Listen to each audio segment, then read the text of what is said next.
आने के लिए जो प्रस्ताव पेश किया मैं वापस लेता हूं। जय हिंद, जय भारत। श्री अर्जुन लाल जी जिनकर।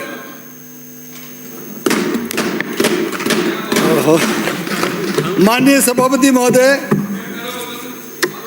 मैं सबसे पहले तो हमारे प्रदेश के यशस्वी मुख्यमंत्री माननीय भजन लाल जी को बहुत बहुत धन्यवाद दूंगा कि उन्होंने लोकतंत्र के सेनानियों का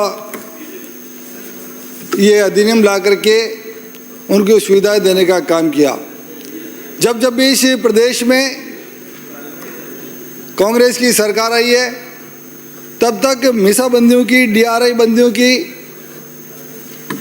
और सीआरपीसी बंदियों को जो पेंशन, जो सुविधाएं हम देते थे उनको बंद करने का पाप इन्होंने किया और ये पाप का भागीदार हमेशा बनते हैं और बनते रहेंगे और इसी प्रकार से इनको विपक्ष ही झेलना पड़ेगा।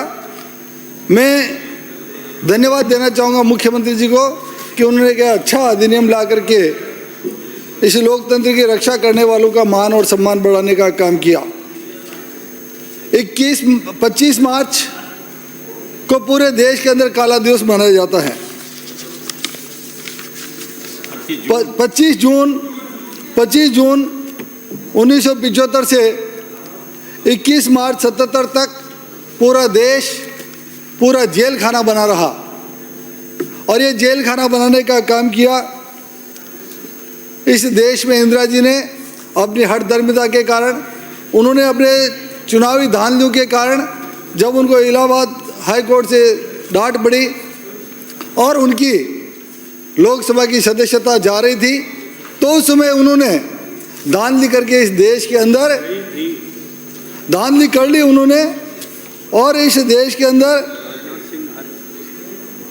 आंतरिक सुरक्षा अधिनियम 1971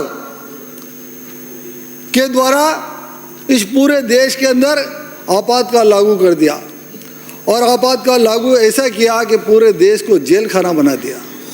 आज हमें ये कहते हुए खून के आंसू रोना पड़ता है कि हम इस देश के अंदर जो लोकतंत्र की स्थापना करने वाले महापुरुष थे, लेकिन इंदिरा जी की हठधर्मिता के कारण इस देश को पूरा जेल खाना बना दिया।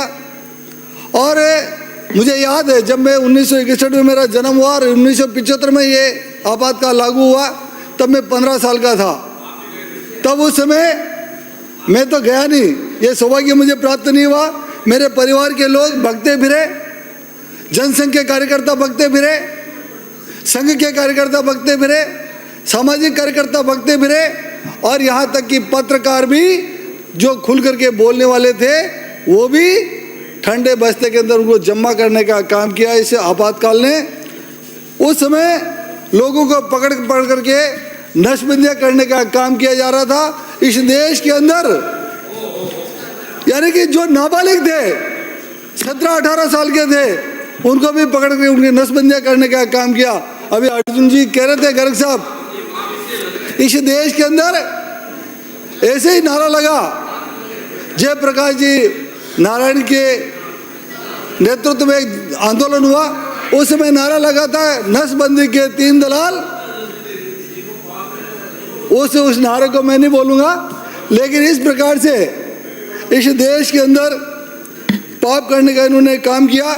मुझे याद है जब मैं छोटा था तब मेरे पिताजी के गुरु थे सोनलाल जी पोखराना साहब, उनको 19 महीने तक, वो संघ के कार्यकर्ता थे, 19 महीने तक जेल में रहना पड़ा।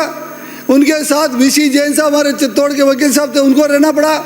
श्याम सुंदर जी सोमानी को जेल में रहना पड़ा, अटल जी को रहना पड़ा, आडवाणी जी को रहना पड़ा, तत्कालीन हमारे महामहिम भैरव सिंह जी शेखावत को रहना पड़ा, गुलाब चंद जी कटारिया को रहना पड़ा। इस प्रकार से इस देश के अंदर जितने भी बड़े बड़े नेता थे उन सबको जेल की हवा खिलाने का काम इस कांग्रेस पार्टी ने ऐसा पाप किया।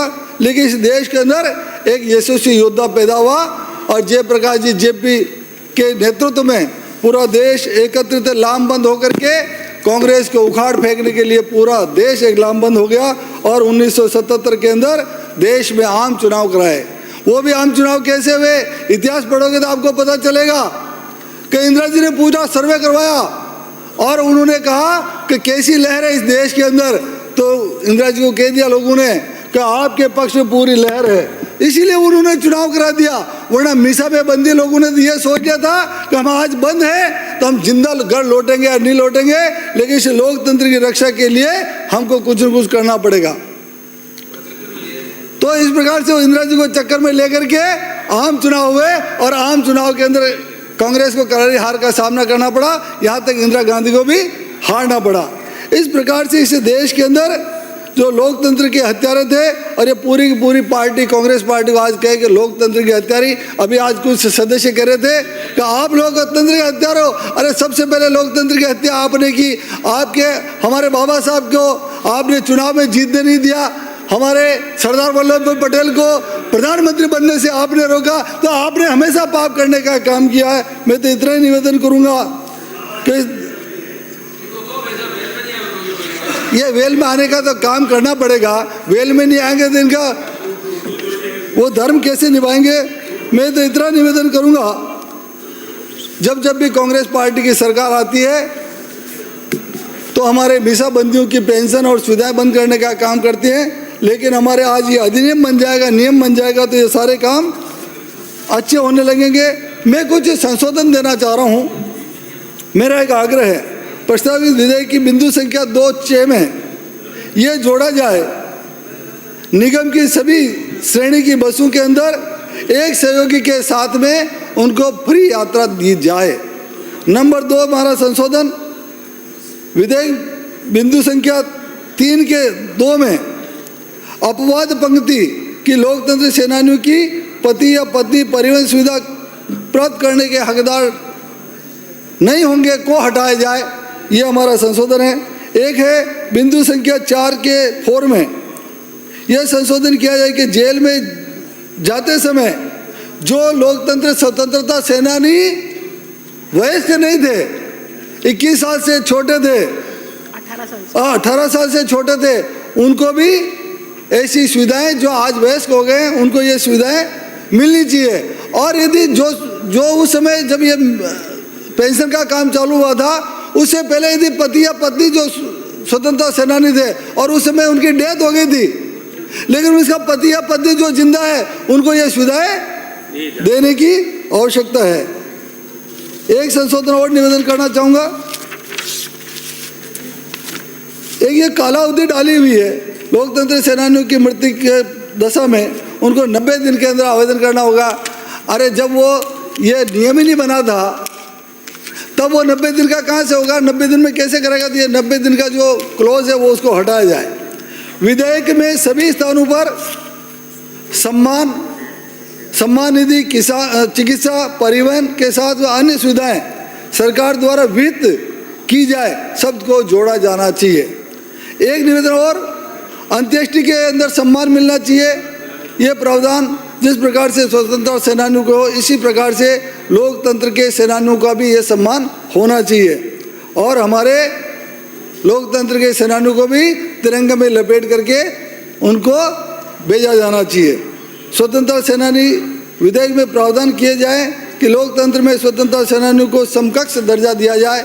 मैं इस संशोधनों के साथ मेरे प्रस्ताव को पुनः लेता हूं और ये जो शब्द हैं इनको जोड़ा जाए। आपने समय दिया, बहुत बहुत धन्यवाद। जय हिंद।